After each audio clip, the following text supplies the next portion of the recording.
Pagkaurong ng baha, nagsimulang lumabas ang civilian para linisin ang mga kalsada. Ang Indonesia, na kapwa nasa Timog Silangang Asya, ay nakararanas din ng matinding pagbaha.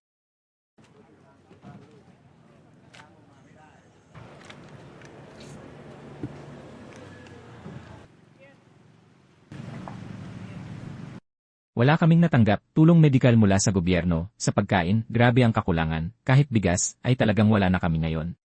Bukod dito, ang bagyong Ditawa, sa Sri Lanka, ay nagdulot ng matinding ulan at pagbaha. Hindi bababa sa 173 ang patay, 228 ang nawawala.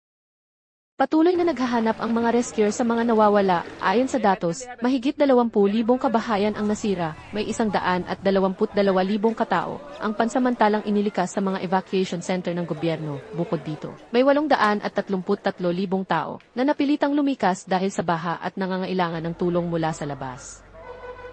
Gusto mo ba ang content namin? Mag-subscribe at i-follow na ang Liho TV.